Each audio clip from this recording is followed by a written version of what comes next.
और ठीक कैसे हो, इस पे बात करेंगे। हम बीमार क्यों हैं? हमारी बीमारी के 3 कारण हैं। पहला है वीआईपी खान पान। वीआईपी खान पान जैसे आजकल का जो लाइफस्टाइल चल रहा है, इसकी वजह से हम बीमार हो रहे हैं। दूसरा है रेस्पिरेटरी डिसीज, जैसे अक्यूट डिसीज भी बोलते हैं हम इनको, जो अचानक आ जाती है। इस बीमारी को कोई नहीं रोक सकता, ये आएगी आएगी। मेरे को भी आ सकती है, आपको भी आ सकती है, जैसे उल्टी, दस्त, खांसी, जुकाम, बुखार। और इस बीमारी को ही कुछ स्वार्थी लोगों ने अपना स्वार्थ सिद्ध करने के लिए उसको कोरोना बना दिया, जबकि ऐसा कुछ नहीं था। वो कहते हैं ना, जो डर गया वो मर गया। तो कुछ लोग डर गए और हॉस्पिटलों में गए, तो हमारे कोई भाई बंधु यंग लोग भी काफी इसमें चले गए, जबकि ऐसा कोई नहीं है। सबसे पहले तो मैं एक बात बताना चाहता हूं, बीमारी से कोई मरता ही नहीं है। मेरे एक पेशेंट का एडमिट हुआ है परसों यहाँ पे, उसका गला पूरी तरह से खराब है। तो मैंने उससे पूछा, तूने कोई टेस्ट तो नहीं कराया इसका, बायोप्सी तो नहीं कराई?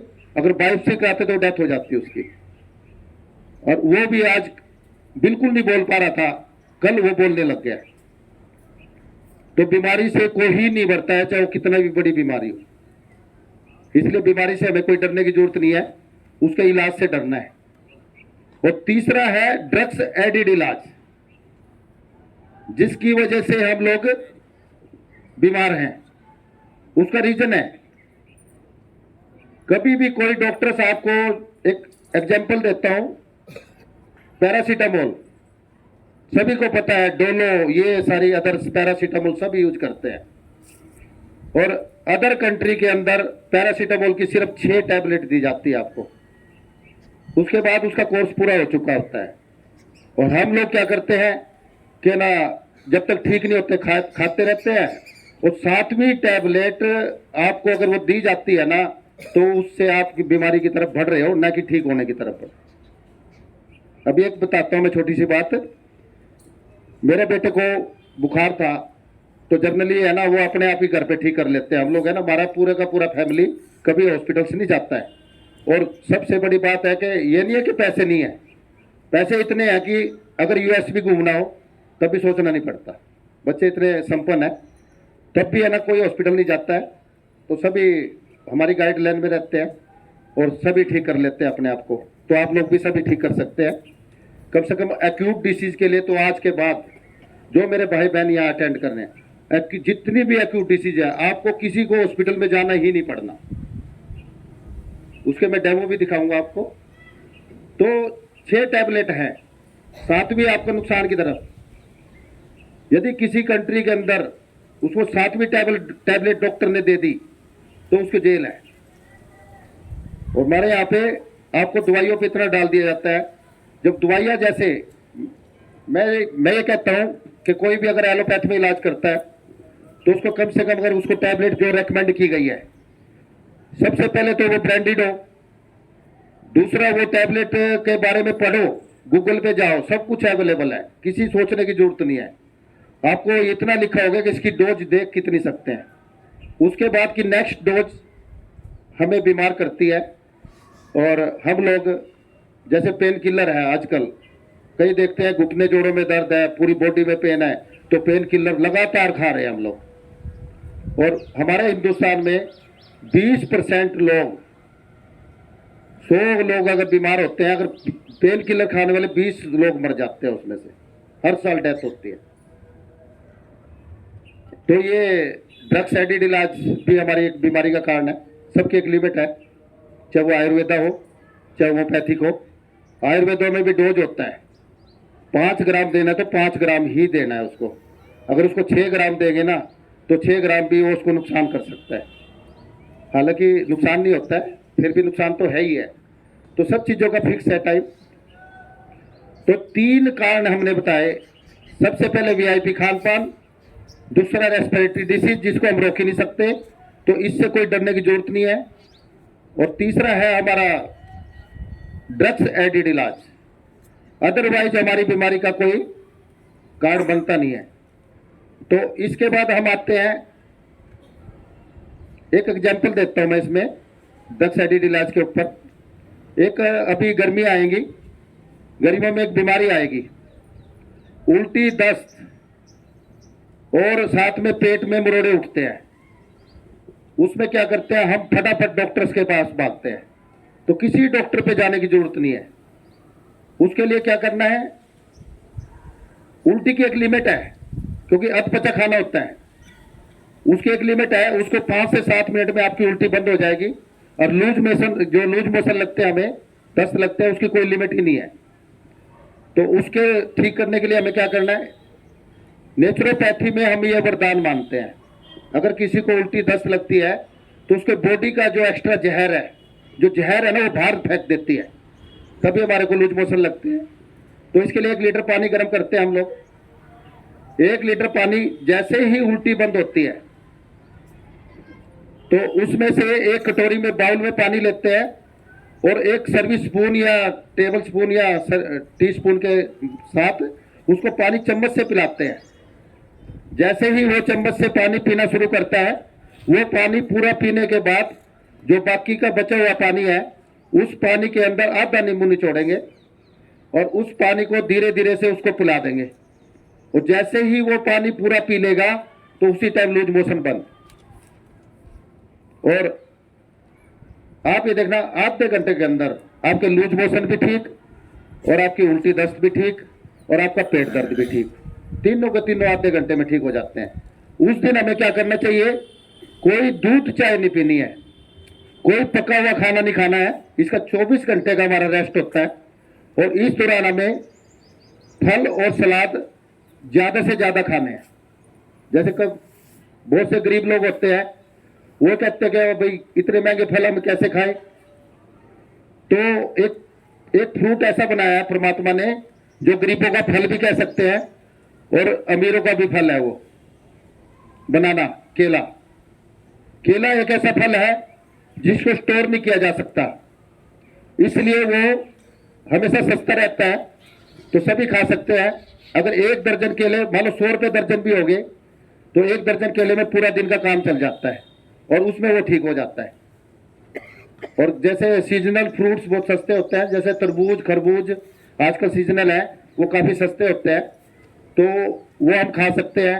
आप देखना 6 घंटे के अंदर आपका बॉडी पूरी तरह से हाइड्रेट रहेगी और आपको लगेगा कि मेरे को उल्टी दस्त हुए ही नहीं थे। और उसके बाद 6 महीने तो आपको कुछ होने वाला नहीं है। तो ये है एक्यूट डिसीज का इलाज। ऐसे ही कोई भी बुखार है, किसी टाइप का कोई भी कुछ है, तो उसमें सबसे सिंपल तरीका है कि हम गर्म पानी का सेवन करें, फल और सब्जियों का, कच्चे सलाद का सेवन करें, उस दिन खाना सस्पेंड करें। अब खाना क्यों सस्पेंड करना चाहिए, खाना देखो 2 टाइप के फूड होते हैं, एक रॉ फूड्स और एक स्टड मिल, पका हुआ खाना। और हम लोग क्या करते हैं, ज्यादा से ज्यादा पका हुआ खाना खाते हैं, सुबह, दोपहर, शाम। यदि हम 50% रॉ फूड्स जैसे फ्रूट, सलाद, खीरे, टमाटर, अंकुरित दालें और इस टाइप के खाएं और 50% हम स्टड मिल खाएं, तो ये हम देखना बीमारी नहीं होंगे। और मैं 7% रॉ फूड खाता हूं। तो इसमें क्या होता है कि जो स्टड मिल है ना, स्टड मिल, ये हमारा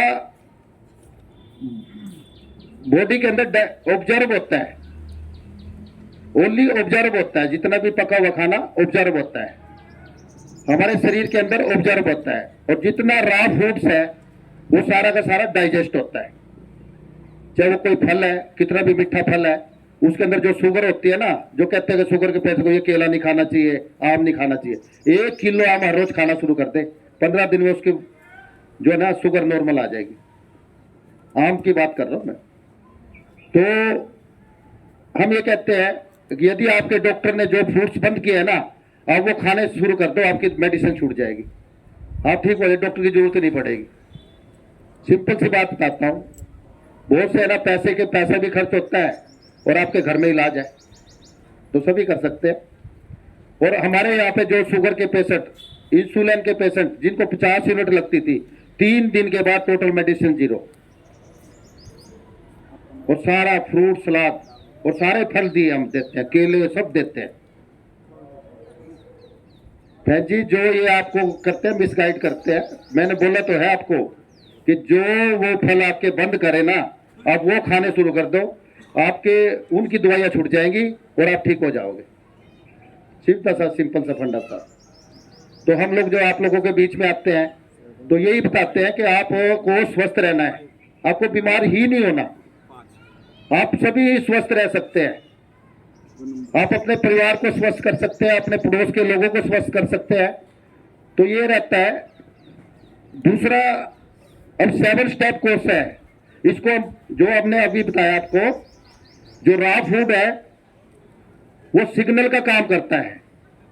जो कच्चा है ना रॉ फूड, वो सिग्नल का काम करता है। जैसे एक पोस्टमैन होता है, उसके एक एड्रेस डाल देते हैं हम, तो वो एड्रेस पे आपकी चिट्ठी पहुंचा देता है। तो रॉ फूड एड्रेस का काम करता है। यदि आप किडनी के पेशेंट हैं तो वहां पे जाके काम करेगा, आपको ठीक करने लगेगा। और जो स्टड मिल है, पका हुआ खाना, उसका कोई रास्ता नहीं है, उसके अंदर एड्रेस नहीं है, वो आपकी बॉडी के अंदर ऑब्जर्व होता, कहीं भी जाएगा, वो आपको और बीमार करने लगेगा, आपकी किडनी को और खराब करने लगेगा। इतना फर्क है। तो इसको गुंटूर बोलबोल स्टडी बोलते हैं हम इसको। ये जर्मनी से चलती है, इसी स्टडी से हमारे हॉस्पिटल में इलाज होता है। गुंटूर बोलबोल स्टडी एक बहुत ही बड़े ये वैज्ञानिक हुए हैं। तो ये इसको नोबेल पुरस्कार मिला है 1999 में, गुंटूर बोलबोल स्टडी को। तो ये होता है। तो अब हम 7 स्टेप कोर्स, सर्केडियन रिदम, इसको भारतीय भाषा में बॉडी क्लॉक, एक हमारा शरीर एक क्लॉक की तरह है। जैसे उसका सेल वीक हो गया तो हम उसको रिपेयर करते हैं या उसकी चेंज करते हैं, तो उसी तरह से हमारा शरीर है। शरीर के जो जितने भी ऑर्गन्स हैं वो सारे के सारे सब इंपॉर्टेंट है। हम क्या करते हैं, ट्रांसप्लांट करा देते हैं, सर्जरी करा देते हैं।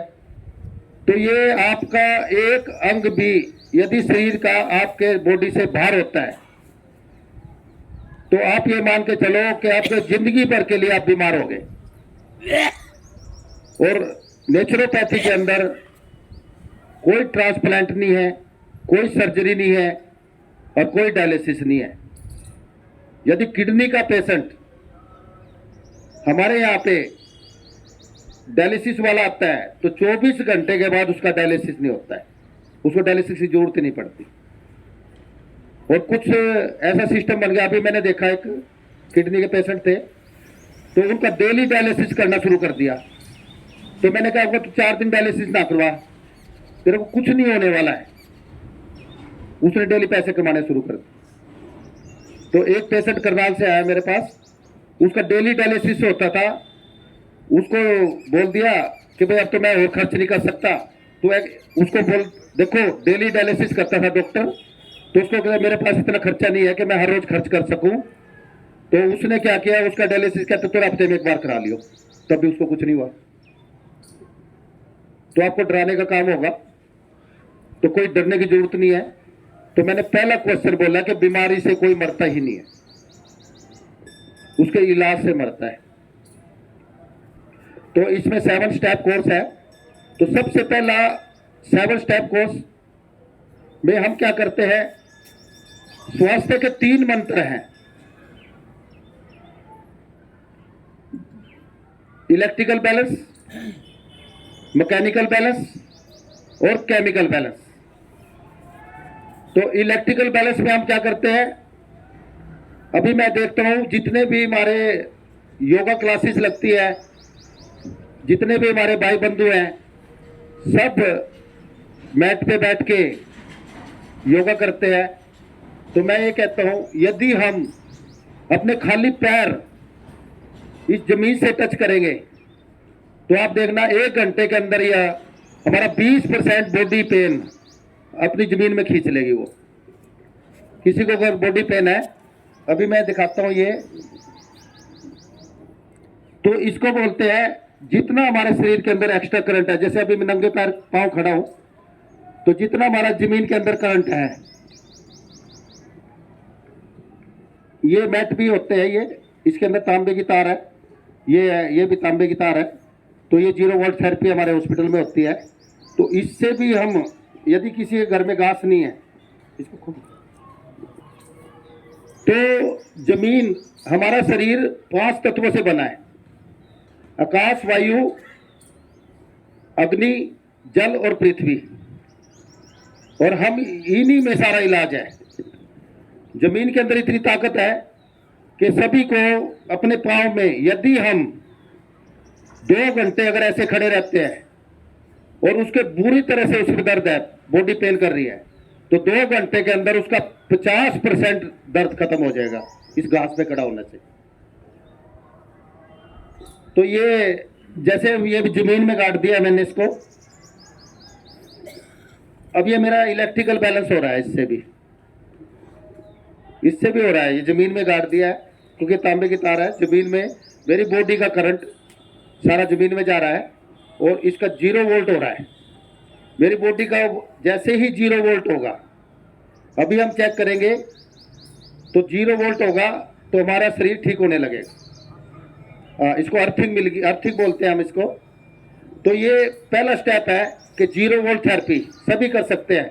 यदि हम इसको ऐसे करेंगे, हाथ भी लगा देंगे साथ में, तो ये 2 घंटे की बजाय 1 घंटे में हमारा इलेक्ट्रिकल बैलेंस हो जाएगा। जैसे देखते हैं ना, पशु होते हैं, पशु चारों होते हैं, कभी उनको बीमार देखा आपने? तो हम भी तो एक जीव हैं। तो हम जूते पहन के, सॉक्स पहन के, आजकल तो सारा सिस्टम ही बदल गया है, लाइफस्टाइल। तो इसके लिए हमें अपना लाइफस्टाइल ठीक करना चाहिए। ये हम बीमार क्यों हैं, उस पर काम कर रहे हैं। तो इससे क्या है कि 0 वोल्ट थेरेपी सभी कर सकते हैं। किसी के घर में हो, कोई भी, मेरी माता, बहन, भाई यदि पूरी तरह से घुटने जोड़ों के दर्द से परेशान है, पूरी बॉडी में पेन है, तो 2 घंटे आके पार्क में बैठ जाए, बस अपने पैर टच कर ले, अगर जमीन पे बैठ जाए हाथ भी टच कर ले, 1 घंटे के अंदर उसका बॉडी का पेन सारा जमीन खींच लेगी। और यदि हमें 2 से 3 महीने ये कर लेंगे तो पूरा का पूरा पेन ही आपका ठीक है। तो इसके लिए ये मैट है, इसमें 0 वोल्ट थेरेपी हो रही है, पता नहीं लगता हमें, जबकि अच्छे में हो रहा है। इसका कारण क्या है कि आजकल सैटेलाइट से सारा सिस्टम हो गया है, 5G, 4G, 3G, 2G, और ये अपना इलेक्ट्रॉनिक जैसे टीवी वगैरह, ये सारे के सारे आप देखते होंगे कि पहले इतने पक्षी आसमान में उड़ते हुए नजर आते थे, आज वो सरवाइव नहीं कर पा रहे। इतने ज्यादा सैटेलाइट हम लोग आसमान में छोड़ चुके हैं कि वो सब सरवाइव नहीं कर पाते। वो जैसे मेरी जेब में मोबाइल है, तो आप देखो एक्स्ट्रा करंट हमारे बॉडी के अंदर आ रहा है, सभी के अंदर है, मेरे के अंदर भी है, सबके अंदर है। और इसका इलाज ये इलेक्ट्रिकल बैलेंस है।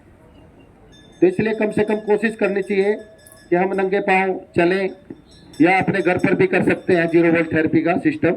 एक तार ये लेके और उसको एक फुट गड्ढा खोद के उसके अंदर एक लोहे का वो लगा के और उस पर तार, तांबे की तार बीच में दबा दो, और उसकी लब लेके जैसे ये है, उस तार को, जैसे ये है, ये तार को मतलब मैं इसमें गाड़ दूं जमीन में,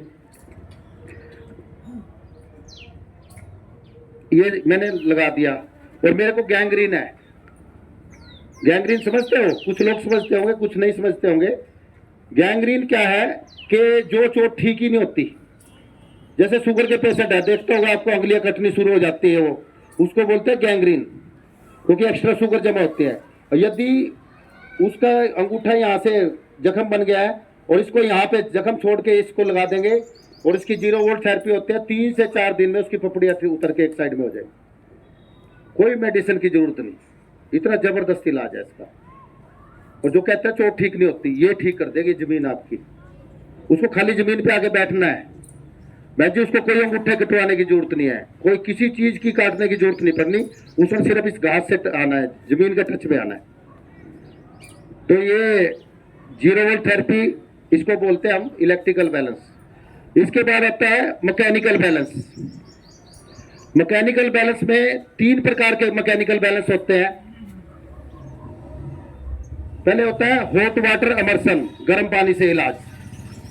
दूसरा होता है पंचकर्मा, और तीसरा होता है सनलाइट, सूर्य से। तो ये है हॉट वाटर इमर्शन। इसमें पेशेंट को 40 डिग्री टेम्परेचर में 1 घंटे से 2 घंटे तक रखते हैं। तो हम देखते हैं कि उसका जितना extra uric acid, urea, potassium, creatinine सब पानी के अंदर पसीने के थ्रू आना शुरू हो जाता है। तो ऐसे रखना होता है उसको गले तक 40 डिग्री टेम्परेचर। अब 40 डिग्री टेम्परेचर में ही क्यों रखना शुरू होता है? इससे कम नहीं हो सकता टेम्परेचर, इससे एक पॉइंट बेशक ऊपर हो। तो 40 डिग्री टेम्परेचर में जितने भी वायरस है कोई भी सरवाइव नहीं करता है। और 40 डिग्री टेम्परेचर में हमारी बॉडी के पसीना तेजी से बाहर की तरफ आना शुरू हो जाता है। उसका एक रीजन है, जैसे ही हम 40 डिग्री टेम्परेचर में पेशेंट को गले से नीचे रखेंगे, यदि वो हार्ट का पेशेंट है तो उसको हार्ट से नीचे, अदरवाइज तो गले से तक रखेंगे, तो आप देखना कि उसके जितने भी यूरिक एसिड, यूरिया, पोटेशियम सारे स्किन के थ्रू बाहर आने लगेंगे। यदि कोई किडनी का पेशेंट है तो इसका रीजन मैं बताता हूं। जैसे ही गले तक पानी हमारा अंदर नीचे होता है तो हमारा शरीर का अंदर का जो प्रेशर 2% बढ़ जाता है। उससे क्या फायदा होता है? जो बीपी के पेशेंट हैं, किसी का बीपी यदि ज़्यादा है तो 2 into 10 20% उसका बीपी बैलेंस आ जाता है। यदि कम है तो 20% बढ़ जाता है। इससे क्या होता है, जैसे ही ब्लड प्रेशर नॉर्मल होता है तो हमारी बॉडी फालतू के जितने भी यूरिक एसिड, यूरिया, पोटेशियम, इनको सबको पसीने के थ्रू बाहर फेंकना शुरू कर देती है। तो इससे हम पहले दिन ही यदि किडनी के पेशेंट को 2 घंटे तक 40 डिग्री टेम्परेचर में रखेंगे, उसके बाद डायलिसिस नहीं होगा उसका, सिर्फ 2 घंटे के बाद। और ये कहते हैं कि डायलिसिस, तो उसका रीजन क्या होता है? तो स्किन हमारी एक तीसरी किडनी का काम करती है। जब हमारी वो किडनियाँ सिकुड़ चुकी होती हैं, पूरी तरह से डैमेज हो गई है, जो वहाँ से अगर वो बाथरूम पूरी तरह से डिप्रेस नहीं कर पा रही तो बाहर की तरफ निकाल नहीं पाती, तो उस स्टेज में वो जो एक्स्ट्रा जो है यूरिन, वो हमारी किडनी के थ्रू बाहर निकलना। यदि हम स्किन के पसीना और बाथरूम जो यूरिन है अगर टेस्ट करें तो सेम टेस्ट पाता है, तो तीसरी किडनी का काम करना शुरू कर देती है। इससे पेशेंट ठीक होने लगते हैं। ये था गर्म पानी से। तो उसके बाद होता है पंचकर्मा। पंचकर्मा में क्या करते हैं, जैसे किसी के घुटनों में बहुत ज़्यादा दर्द है या स्पाइन के अंदर दर्द है, मान लो किसी की स्पाइन प्रॉब्लम है, बैक पेन रहता है, तो उसकी स्पाइन पे एक उड़द की दाल का लेप बना के और उसके ऊपर तेल, गरम तेल उसके ऊपर डालते हैं। 5 मिनट के अंदर आपकी स्पाइन का पेन पूरी तरह से ठीक हो जाए, विद इन 5 मिनट। वो ये सब कर सकते हैं। और कितने दर्द, हम डॉक्टर के पास भागते हैं, पेन किलर लेते हैं और वो और दर्द बढ़ता रहता है। तो इससे कोई भी तेल उसको गर्म करके उसको धार बना के डालना होता है उस स्पाइन के ऊपर। इतनी सी होता है क्योंकि वहाँ पे वो ब्लॉकेज होनी शुरू हो जाती है, नसें दबनी शुरू हो जाती हैं। जब नसें दबती है स्पाइन की तो वो क्या करते हैं कि ना हमारा बॉडी पेन ज़बरदस्त बढ़ता है, बैक पेन बढ़ जाता है। तो इस तरह ही यदि घुटनों में ज़्यादा दर्द है तो उसको जानू बस्ती बोलते हैं, स्पाइन वाले को कटी बस्ती बोलते हैं। तो इस टाइप से हम तेल से भी, गर्म तेल से भी इलाज कर सकते हैं। उड़द की दाल का वो बना के, घेरा सा बना के उसके ऊपर तेल की टकोर करनी है, उसी से फायदा होना है उसका। अच्छा, तीसरा है सनलाइट। सनलाइट के लिए क्या करते हैं, जैसे अभी हम ये देखो 400-500 लक्स लाइट के अंदर है। किसी भी स्वस्थ या बीमार व्यक्ति के लिए हमें मिनिमम 10,000 लक्स लाइट चाहिए। दिन में कम से कम 30 मिनट से 40 मिनट 10,000 लक्स लाइट यदि हम लेते हैं तो हमारे शरीर का सारा पेन छूमंतर हो जाता है। पहले दिन ही आपको 20% रिलीफ मिलेगा। ये 10,000 लक्स लाइट हमें केवल सूर्य से मिल सकती है, अदरवाइज 10,000 लक्स लाइट हमें किसी चीज से मिल ही नहीं सकती। तो इसके लिए हमें चाहिए कि हमें 30 मिनट से लेकर 40 मिनट तक धूप में 15-15 मिनट के 2 सेशन खाली घूमना है। उससे ना तो हमारे विटामिन डी की कमी होगी, और हम लोग क्या करते हैं, वो ऑफिस में बैठते हैं, वहाँ पे 20-30 लक्स लाइट होती है, 40-50 होती है या 100 होती है। हम लोग देखो अभी बैठे हैं, खुले में बैठे हैं, तो 400-500 लक्स लाइट है। ये 10,000 लक्स लाइट मिनिमम हमारे को आधा घंटा। हमारे हॉस्पिटल के अंदर जितने भी पेशेंट होते हैं उनको 15-15 मिनट धूप में घूमना कंपल्सरी है। तो ये होता है लाइट से इलाज, लाइट एज मेडिसिन। तो ये सभी कर सकते हैं, और जैसे ही ये हम करने लगेंगे, एक तो जमीन से इलाज हो गया बहन जी, दूसरा हो गया लाइट से इलाज। अगर 2 चीज भी आपने कर ली तो आप देखना, आप घुटने दर्द के पेशेंट नहीं रहेंगे, आपके स्पाइन के पेशेंट नहीं रहेंगे, और आप दिनों के हिसाब से नहीं घंटों के हिसाब से ठीक होने लगेंगे। दिनों की बात नहीं करता मैं, घंटों से। और बड़ी से बड़ी बीमारी भी इस सर्केडियन रिदम से 1 महीने में ठीक होती है, 1 महीना मैक्सिमम, और ठीक होती है। ये नहीं है कि ठीक नहीं होती। कैंसर के पेशेंट भी 1-1 महीने में ठीक होते हैं। किडनी के पेशेंट जिनकी दोनों किडनियां फेल होगी, 1 हफ्ते के अंदर रिवाइव करनी शुरू कर देती है, और पहले दिन से डायलिसिस नहीं होता इस सिस्टम से। तो सिस्टम पे काम करते हैं हमारे हॉस्पिटल में, किसी बीमारी पे कोई काम नहीं होता। कोई भी आ गया, अभी मेरी एक आंखों की पेशेंट एडमिट हुई है दिल्ली से, उसको आंखों का स्ट्रोक लगा था, आई स्ट्रोक, जिससे आंखें चली जाती हैं, एकदम से जाती है ना अचानक, तो उससे जो बैक की जो नसें है ना सारी डैमेज हो जाती है। जैसे ब्रेन स्ट्रोक होता है तो ऐसे आई स्ट्रोक होता है। हम देखते हैं कुछ कईयों की आंखें मतलब एकदम से जाती हैं, तो वो भी ठीक होते हैं इस सिस्टम से। इस सिस्टम में आने के बाद कोई भी बीमारी नहीं है कि वो भी ठीक आई हुई है। अभी 3 दिन हुए उसको, और परमात्मा ने चाहा कि 15 दिन में, 15 से 20 दिन में वो भी ठीक होके जाएगी, उसकी आंखें दोबारा से वापस आएंगी। 22 साल की एज में उसको आई स्ट्रोक हुआ था, आज 16 साल हो गए उसको, और उसको हमने एडमिट किया है, और है ना कल से काफ़ी इम्प्रूवमेंट है, 3 दिन में ही काफ़ी इम्प्रूवमेंट है उसकी। और परमात्मा ने चाहा कि 1 वीक के अंदर ही उसको थोड़ा बहुत दिखना शुरू हो जाए। तो सब कुछ हम अपने आप कर सकते हैं। तो ये 3 स्टेप।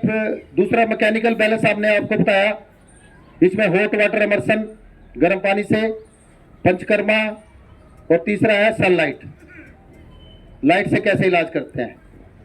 तो इसके बाद आता है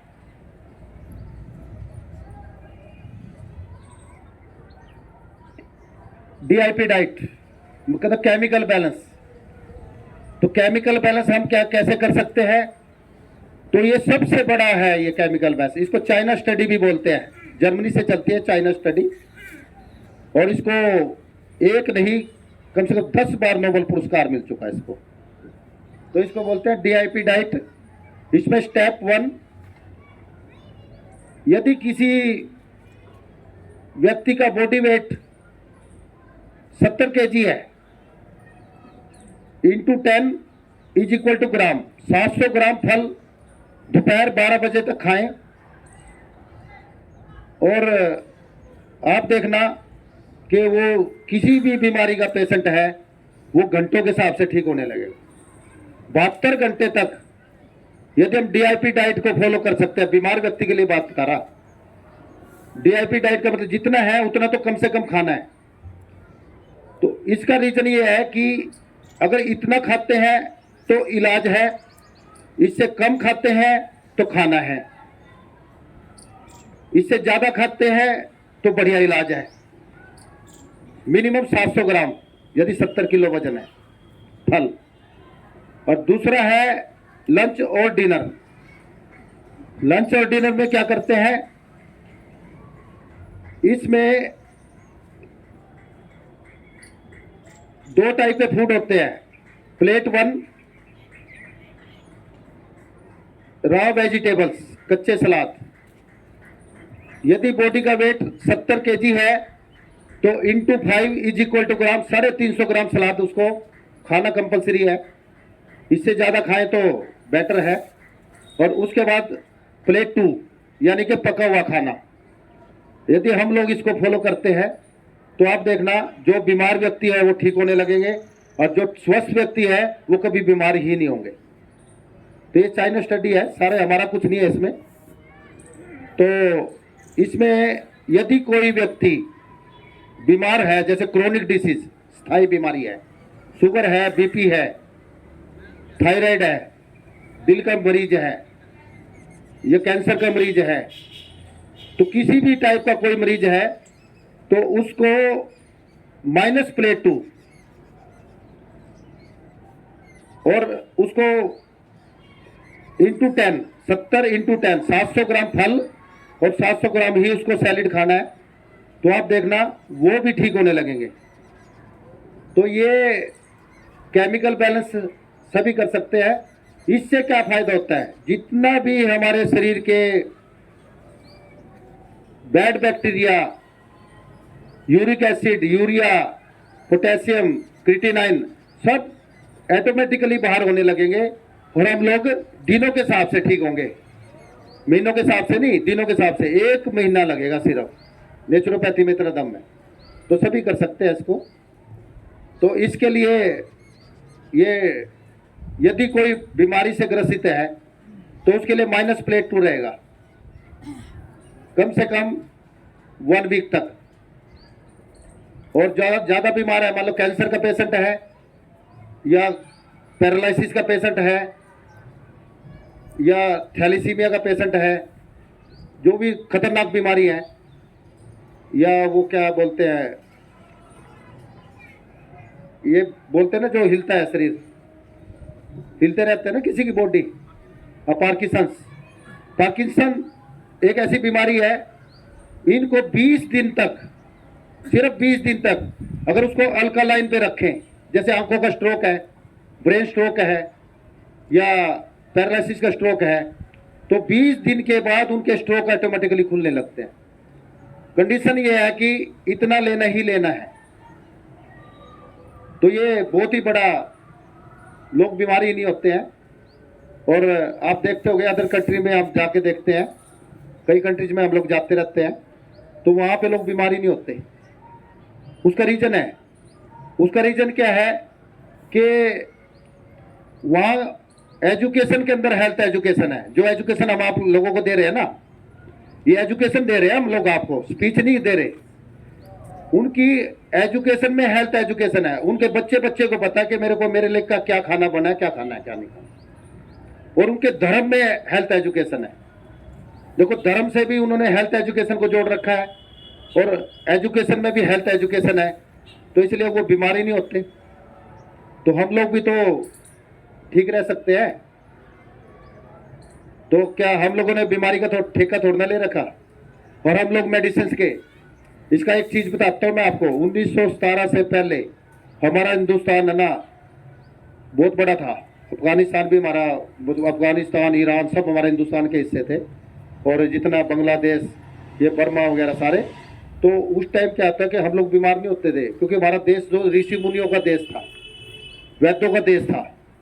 और हम लोग जो छोटी मोटी बीमारी होती थी, खाना पीना बढ़िया था, छोटी मोटी बीमारी होती थी ऐसे ही ठीक हो जाती थी। तो क्या अंग्रेजों ने क्या किया, 1917 में, ये लोग तो बीमार होते नहीं, हमारी पैथी उनको पसंद आई, तो कहते हैं ये तो हम अपने देश में लेके जाते हैं। और वो एलोपैथ के इलाज के वो हमारे यहाँ पे थोप दी। अच्छा, इतने आसान नहीं था हमारे हिंदुस्तान में थोपना। उसके लिए कोरोना लेके आए, जो अभी 2020 में आया था। 25 करोड़ हमारी जनसंख्या थी, 25 करोड़ के लगभग हमारी जनसंख्या थी उस टाइम, और 25-28 करोड़ जनसंख्या थी 1917 में। तो आप देखो, इन्होंने इतना डराया हमारे को। सबसे पहले तो क्या करा, 2.5 से 3 लाख वैद्य अपनी जेलों में डाल दिए इन्होंने। उधर से कोरोना लेके आए, महामारी आ गई। महामारी 1917 में आई थी महामारी, उसके बाद 2020 में लेके आए। हम तो सीधा बोलते हैं लेके आए, एक मकसद होता है। तो उस टाइम लोगों को डराया गया और अपनी दवाइयों से ठीक कर दिया गया, क्योंकि बुखार था तो खांसी जुकाम बुखारी। और वैद्यों को क्या हुआ, जेलों में सड़ा दिया। 2.5 लाख वैद्य मार दिए हमारे, 2.5 लाख से ज्यादा। और उस 3-4 महीने के अंदर ही 2.5 करोड़ पॉपुलेशन, 10% पॉपुलेशन हमारे देश की मर गई डर से, या जैसे अभी भी काफी मरे 2.5 करोड़ लोग, 10%। तो डर जब बैठा लोगों में तो सब एलोपैथ पे आ गए। और ये 100 साल का इतिहास है हमारा एलोपैथ का, यह आप देख लो, 100 साल का इतिहास है।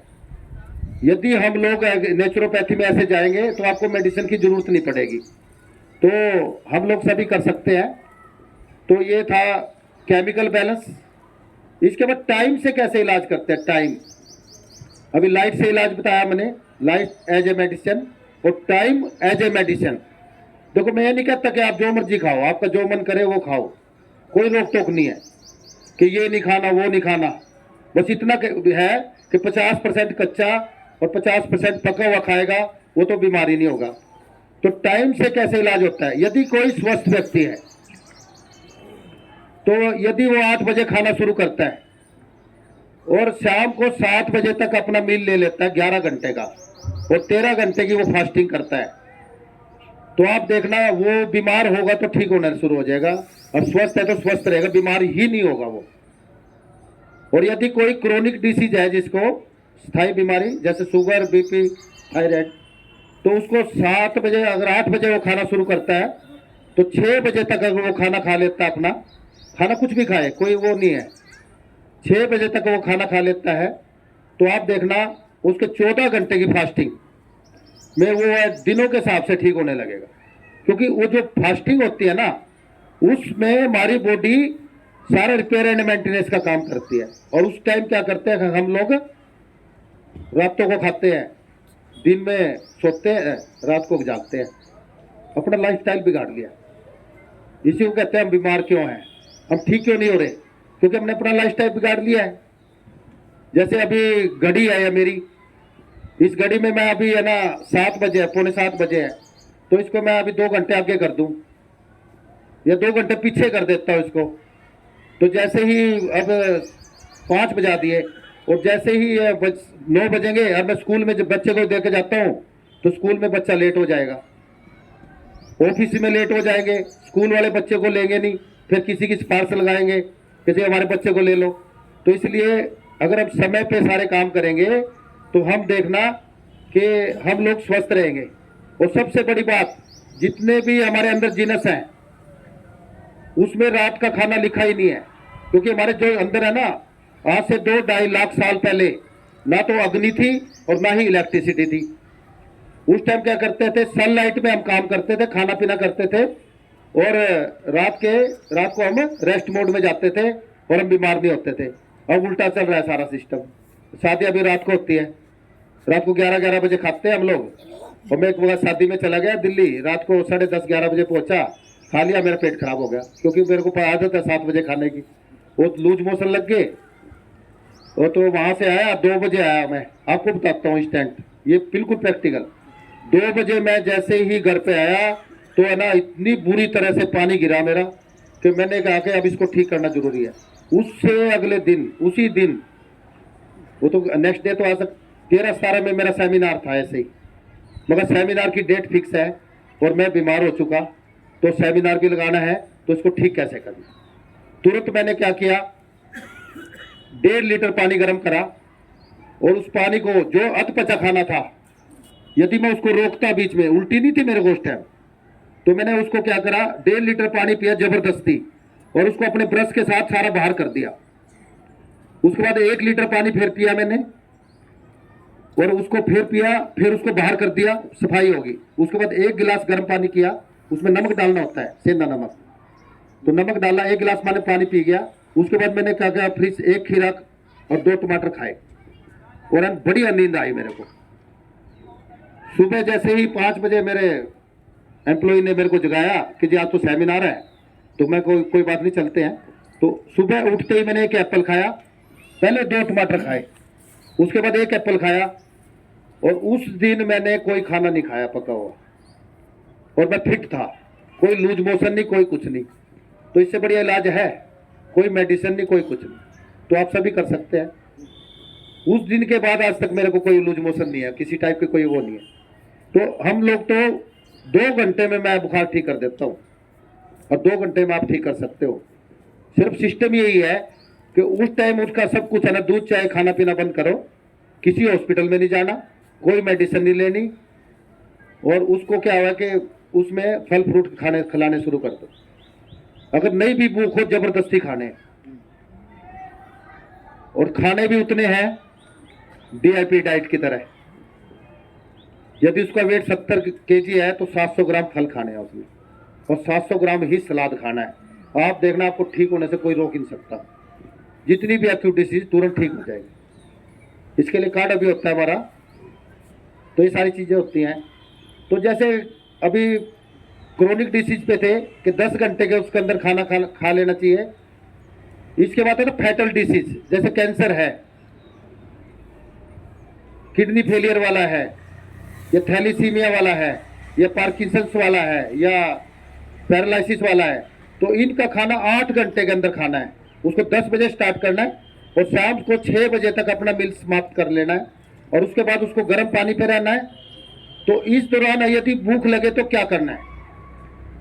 फल एक ऐसी आइटम है जो कि सबसे जल्दी डाइजेस्ट होती है, और 24 घंटे डाइजेस्ट होती है सोते हुए भी। और केला तो सबसे ज्यादा जल्दी डाइजेस्ट होता है। तो फल खा सकते हैं भूख लगे तो। आपको कोई पका हुआ खाना नहीं खाना। तो आप देखना कैंसर के पेशेंट भी दिनों के हिसाब से ठीक होने लगे।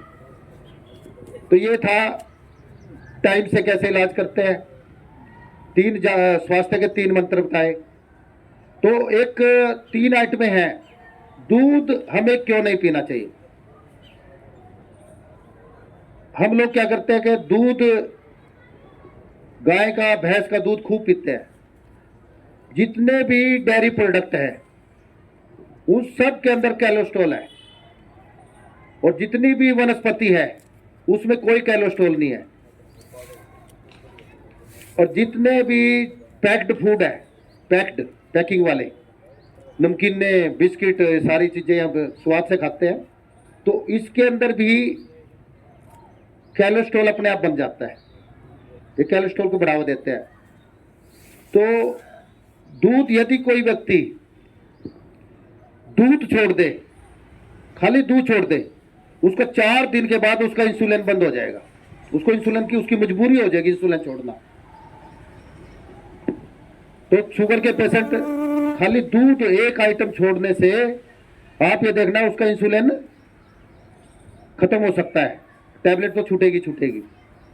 तो दूध के अंदर कोलेस्ट्रॉल होता है। कोलेस्ट्रॉल ही हमारी बीमारी का कारण है। तो इसके लिए 3 बेस्ट दूध है। अभी बहन जी एक दूध बताऊंगा मैं, कोकोनट मिल्क। कच्चा नारियल आता है, मार्केट में मिलता है। उसका जैसे बसों में भी बिकती है ना कच्ची गिरी, 200 ग्राम गिरी में के अंदर उसके 8 गुना पानी, यानी कि 1600 ग्राम पानी में उसको पीस के कपड़े में छान के वो आपका 1.5 लीटर दूध तैयार होता है। सिर्फ 40 रुपए में 1.5 लीटर दूध। और उस दूध के अंदर इतनी ताकत है, यदि हम वो दूध पीते हैं ना तो आपकी बीमारियों को ठीक करना शुरू कर देता है। जैसे बेबी होता है ना, बेबी, छोटा बेबी हुआ किसी को 7 महीने में होता है, सीपी का पेशेंट बनता है वो 7 महीने में, जैसे अपंग पैदा होना लगता है भी 7 महीने में पैदा हो गया। यदि उस बच्चे को जो समय से पहले पैदा हुआ, उसको 2 महीने पहले पैदा हुआ, 2 महीने प्लस 9 महीने, क्योंकि 9 महीने माँ के गर्भ में रहता है बच्चा, वो वाला दूध दे चम्मच के साथ। और माँ का दूध तो सबसे बेस्ट है ही है। और इसके साथ 3 आइटमें हो रहे हैं। एक एप्पल का जूस, एक बब्बू कोसा या नाशपाती का जूस, और एक काले ग्रेप्स, ब्लैक ग्रेप्स। इन तीनों का जूस उसके चम्मच के साथ देना शुरू करेंगे तो आपका बच्चा सीपी का पेशेंट रहेगा नहीं, उसकी ग्रोथ ऑटोमेटिकली हो जाएगी। यदि आपका बच्चा स्वस्थ पैदा होता है तो यदि उसको अगले 9 महीने तक ये दूध, मतलब ये एक तो मिल्क और वो जूस माँ के दूध के अलावा उसको देना शुरू करेंगे, आपका बच्चा हेल्दी सुंदर और मतलब दिमाग बहुत तेज, फास्ट, कंप्यूटर से भी ज्यादा दिमाग होगा उसका। और सबसे पहले चलेगा, मुंह से अच्छे से बोलेगा, तो वो अपंग पैदा ही नहीं होगा, उसके अंदर कोई भी फिजिकली डेफिशिएंसी होगी नहीं। तो सभी कर सकते हैं ये। और इससे हम सीपी के पेशेंट को ठीक करते हैं।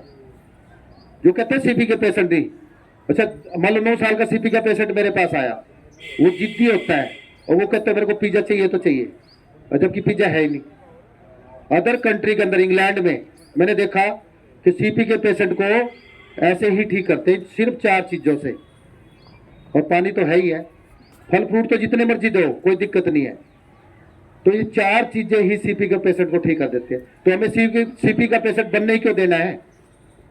तो सभी मेरी माता बहनें, तो अपने बच्चे को ये 4 चीजें देनी चाहिए उनको। अगर वो देंगे तो आपका बच्चा हेल्दी पैदा होगा। और मैं तो एक और बात कहता हूँ, आजकल ट्रेंड चल रहा है कि जैसे ही हमारी माता बहनें प्रेग्नेंट होती हैं तो क्या करते हैं, किसी भी हॉस्पिटल के अटैच में आ जाते हैं।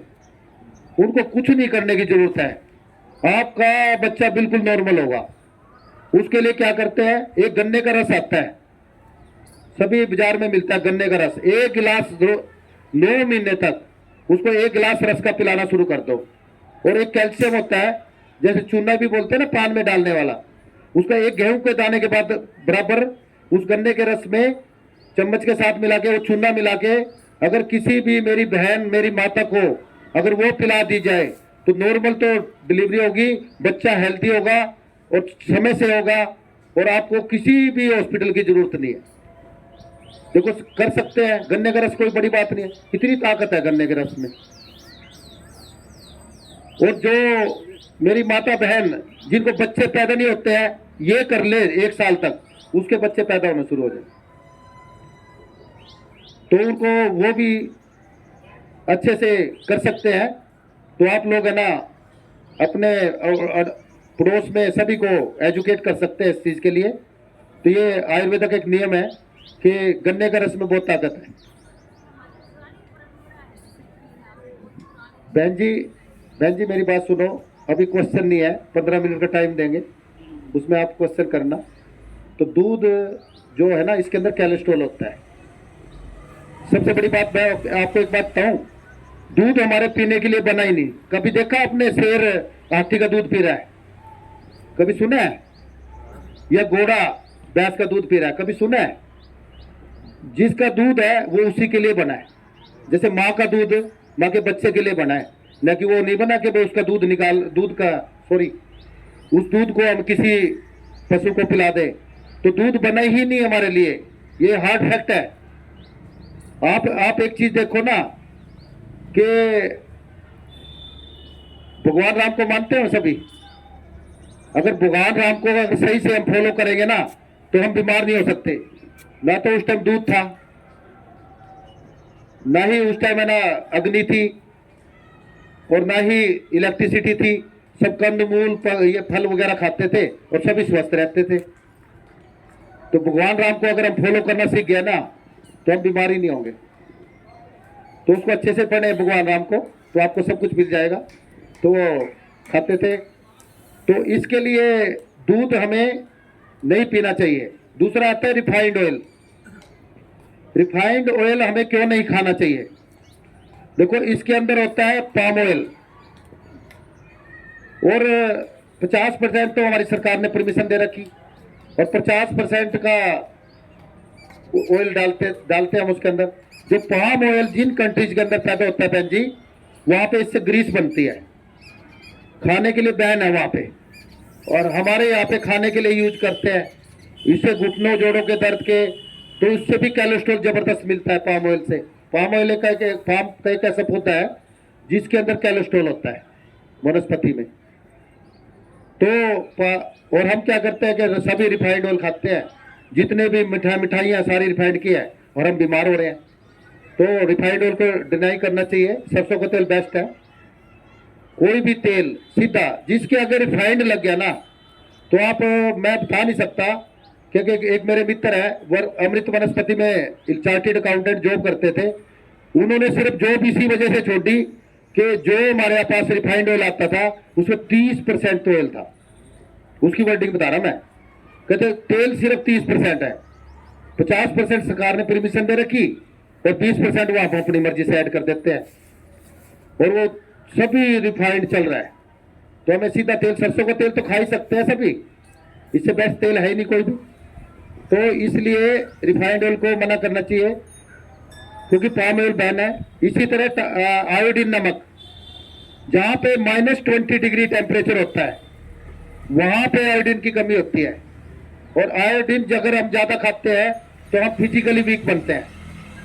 आप देखना कि हम थके थके से रहते हैं, आप सेंधा नमक खाना शुरू करो, ऑर्गेनिक होता है जबकि, तो आपको देखना, आपको एनर्जेटिक, आपका मेटाबॉलिज्म बढ़ जाएगा। और आयोडीन सभी कंट्रीज के अंदर बैन है, हमारे हिंदी भाषी कंट्रीज को छोड़ के बाकी सभी कंट्रीज में आयोडीन बैन है। और हम आयोडीन नमक खाना, 90 से पहले आयोडीन नमक नहीं था, हम लोग फिट रहते थे। आज हम आप लोगों के सामने फिट खड़े हैं, 56 साल की उम्र है। फर्क यही है कि मेरे घर पे तो खैर सेंधा नमक यूज होता है, और हमने कभी आयोडीन नमक खाया ही नहीं। तो आयोडीन नमक को अवॉइड करना चाहिए और उसकी जगह सेंधा नमक यूज कर सकते हैं। तो इसके अलावा चीनी, सबसे ज्यादा मरीज हमारे देश के अंदर, आंखों के सबसे ज्यादा मरीज हिंदुस्तान में है, और उसका कारण है चीनी। चीनी के अंदर सल्फर होता है, और बिना सल्फर के चीनी बनती नहीं है, और उससे पटाखे बनते हैं।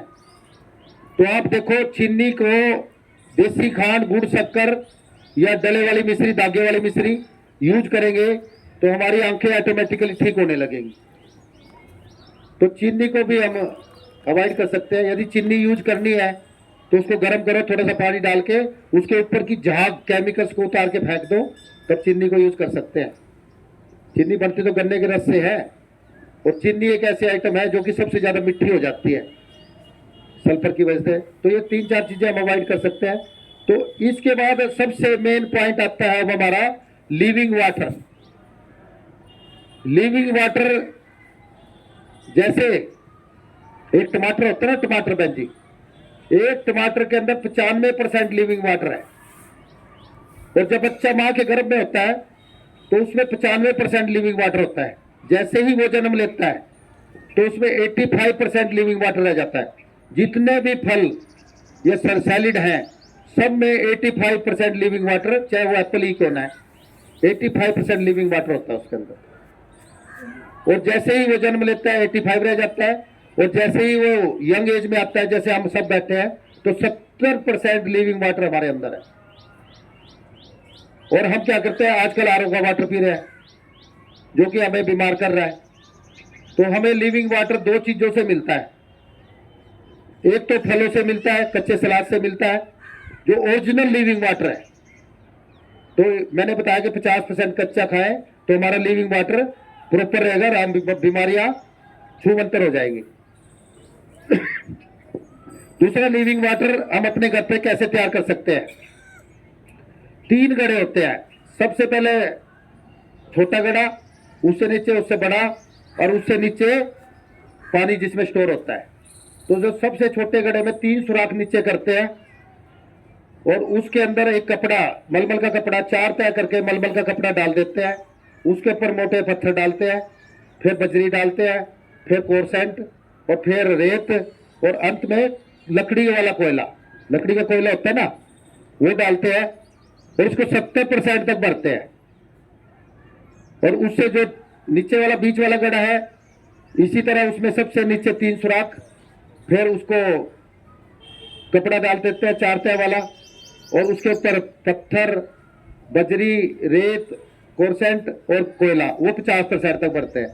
जब वो पानी ऊपर से डालते हैं, सीधा ट्यूबवेल का पानी, टैप वाटर, और उसमें से छनके जाता है, तो सबसे पहले जिसमें स्टोर होता है उसके अंदर एक डालते हैं चांदी का सिक्का, एक तांबे का सिक्का, और एक रुद्राक्ष। 2 रुद्राक्ष डाल सकते हैं हम, उसमें डाल देते हैं, और उसमें डालते हैं मोरिंगा के बीज। मोरिंगा के बीज उस पानी को मीठा बना देते हैं। दुनिया का सबसे बढ़िया वाटर, इससे बढ़िया वाटर कोई है ही नहीं। तो ये असली लिविंग वाटर है, आप अपने घर पे तैयार कर सकते हैं। तो इसमें क्या होता है, इस लिविंग वाटर को, जैसे गर्मियां है, जो निचले वाले गड्ढे की सफाई हर 3 दिन में करनी जरूरी है, उसका पानी चेंज करना जरूरी है हर थर्ड डे में। उसके मोरिंगा के बीज बदलने होते हैं, और चांदी और तांबा और वो रुद्राक्ष, इनकी जरूरत ही नहीं होती, ये एज इट इज चलते हैं। बाकी मोरिंगा के बीज आपको हर 3 दिन में, गर्मियों में 3 दिन में और सर्दियों में 7 दिन में वो चेंज हमें सफाई करनी चाहिए। और जो ऊपर का जो गंद जमा होता है, उनमें डस्ट जमा होती है जो भी, उनकी हर 15 दिन के बाद ऊपर वाले घरों की भी सर्विस करनी जरूरी है। तो आपका पानी दुनिया का सबसे बेस्ट पानी होगा। और इससे हम थैलीसीमिया के पेशेंट ठीक करते हैं। जिसका खून नहीं बनता है ना, उसका खून भी 1 हफ्ते के अंदर ही, अंदर 3 दिन के अंदर बनना शुरू हो जाता है। वो वही धो के वॉश करके वही यूज होएगा। वो मतलब वो वेस्ट नहीं है आपका। उसमें से बड़े पत्थर अलग कर लेंगे, बजरी तो और रेत ऐसे ऐसे अलग हो जाता है। रेत है ना, छलनी में छन जाता है, रेत नीचे आ जाता है, कोर सेंटर रेत, और वो बाकी के ऊपर रह जाते हैं। तो वही धो के धोना होता है, उसी को यूज करते हैं। तो सभी तैयार कर सकते हैं लिविंग वाटर। इसके बाद आता है लास्ट पॉइंट है ग्रेविटी। जैसे हमारा ब्लड ऐसे घूमना जरूरी है, तो उसके लिए हम क्या करते हैं कि जैसे ये है, ये हमने नीचे गिरा दिया, अब ये नीचे से ऊपर नहीं आ रहा। तो ऐसे ही हमारे ब्लड का खेल है कि हमारा, यदि हमारा ब्लड नीचे की तरफ जा रहा है और ऊपर की तरफ स्पीड से नहीं आता है, तो हम वेरिकोज के पेशेंट बन जाते हैं। पैरों में जाके रुक जाता है तो हम वेरिकोज के पेशेंट बनते हैं। यदि वो ब्लड हमारी किडनी के पास आके रुक जाता है तो हम किडनी के पेशेंट बनते हैं। दिल के पास रुकता है तो हार्ट के पेशेंट बनते हैं। तो इसी तरह से हमारा ब्लड ऐसे घूमना जरूरी है। तो इस 7 स्टेप कोर्स से हमारा ब्लड पूरी तरह से नया बन जाता है और पूरी तरह से प्योर हो जाता है, और वो ब्लड का सर्कुलेशन प्रॉपर रहता है। तो ना तो हम बीपी के पेशेंट रहेंगे, ना शुगर के रहेंगे, ना थायराइड के, ना दिल के, ना कैंसर के, किसी भी बीमारी के हम पेशेंट नहीं रहेंगे। तो ये 7 स्टेप कोर्स था। इसमें 0 वोल्ट थेरेपी, सर्केडियन रिदम, इसके अंदर electrical balance, chemical balance, mechanical balance, living water और fruit and salad, time as medicine, light as medicine. तो ये 7 स्टेप कोर्स है। और योग एंड वॉक जो सबसे ज्यादा जो आप लोग करते हैं, तो 7वां स्टेप योग एंड वॉक, ये सभी को करना चाहिए। और इसके अंदर ये एक मेडिसिन है। तो ये सारी की सारी मेडिसिन है, इससे सब हम लोग सभी इलाज कर सकते हैं। तो जैसे हम लोग है ना, ये अपने यहाँ पे इसके कैंसर का इलाज करते हैं, इससे आता है ये, इसके कैंसर के पेशेंट भी इससे ठीक होते हैं। और ये आता सभी अपने घर में, हमारे यहाँ पे यूज होता है आता। तो ऐसे ही खिचड़ी है हमारी यहाँ पे, तो ये खिचड़ी भी कैंसर के पेशेंट तक को ठीक करती है। तो खाने के अंदर भी इलाज डाला हुआ हमने। तो ये क्या होता है कि इसके जैसे ये आता है 1 किलो, यदि कोई स्वस्थ व्यक्ति है तो उसमें 3 किलो गेहूं का आटा मिलाएगा और उसका खाना खाएगा, तो आप देखना उसका पेट बढ़िया वाला साफ रहेगा, हमेशा वो बीमार ही नहीं होगा। और यदि कोई व्यक्ति बीमार है तो उसको 3 किलो चने का आटा मिलाना है इसमें। तो ऐसे कर सकते हैं हम लोग। तो ये दुनिया का सबसे बेस्ट आटा है। इसमें 4-5 प्रकार के आइटम है बहन जी, तो इसमें लिखा हुआ है। तो वही आइटम ज्यादा नहीं है इसमें फॉर्मेलिटी। आजकल के लिए मल्टीग्रेन आटा, इतने मल्टीग्रेन आते हैं, तो ये सभी लोग हमारे यहाँ से लेके जाते हैं, लोग काफी यूज करते हैं, हम भी यूज करते हैं घर पे। ऐसे ये खिचड़ी है, इस खिचड़ी में क्या है कि इसको 12 घंटे तक भिगोना होता है और इसको धोना होता है, पहले ही धो लेते हैं हम इसको। धोने से क्या होता है कि इसके अंदर फिर 6 गुना पानी डाल देते हैं इसको, और उस पानी के साथ ही इसको बनाना होता है 12 घंटे के बाद। जैसे आजकल गर्मी 8 घंटे तक कर सकते हैं। तो इससे क्या होता है कि कैंसर के पेशेंट, सभी बीमारी, शुगर के, बीपी के, अगर किसी की फैट ज्यादा है तो बैलेंस आनी शुरू हो जाएगी 2 से 3 महीने में, और किसी की कम है तो वो बैलेंस आ जाएगी। मतलब ये वेट बढ़ाती भी है और घटाते भी हैं। तो ये सारी चीज़ें के बेस्ट आते हैं। तो आप ऐसे ही हमारे हॉस्पिटल में सारा सिस्टम तो होता है। तो हमारा जो हॉस्पिटल है उसके अंदर हम लोग एक सिस्टम से काम करते हैं, किसी भी बीमारी पे कोई काम नहीं करते। और 15 दिन से लेके मतलब 1 वीक से लेके 1 महीने में कैंसर के पेशेंट भी 70 से 80% ठीक होके जाते हैं। जो ये कहता है कि इलाज नहीं है, 3 दिन के अंदर 3 से 5 दिन में कितनी भी मेडिसिन किसी भी बीमारी की है सारी की सारी एक साइड होती है, कोई मेडिसिन की जरूरत नहीं पड़ती। तो ये सभी हम लोग अपने यहाँ पे सारे घर पे कर सकते हैं। और जो चीज हमने आपको बताई ये बिल्कुल ऐसे ही होता है, कोई चीज हमने आपको छुपाने वाली बात नहीं की। और हम चाहते हैं कि आप लोग सभी स्वस्थ रहे और सभी अपने घर पर ठीक रहे। मेरे हॉस्पिटल में तो देखो वो लोग आएंगे जो मजबूर लोग हैं, जिसको नीड है वो आएंगे। मैं नहीं चाहता कि आप लोग मेरे हॉस्पिटल में आओ। देखो जिसको जरूरत है एक बार ठीक हो ले, उसके बाद जिंदगी भर के लिए ठीक रहे। जो कहते हैं कि शुगर का इलाज नहीं है, मैं कहता हूँ कि शुगर का इलाज 1 हफ्ते में हम शुगर ठीक कर देते हैं। आप अपने घर पे भी ठीक कर सकते हो, सिस्टम को फॉलो करो। तो सब बीमारी का इलाज है, कोई भी बीमारी ऐसी नहीं है जो कि ठीक नहीं हो सकती, सिर्फ रास्ता दिखाने की जरूरत है। हाँ जी, हाँ अभी है ना, अभी क्वेश्चन आंसर शुरू हो रहे हो।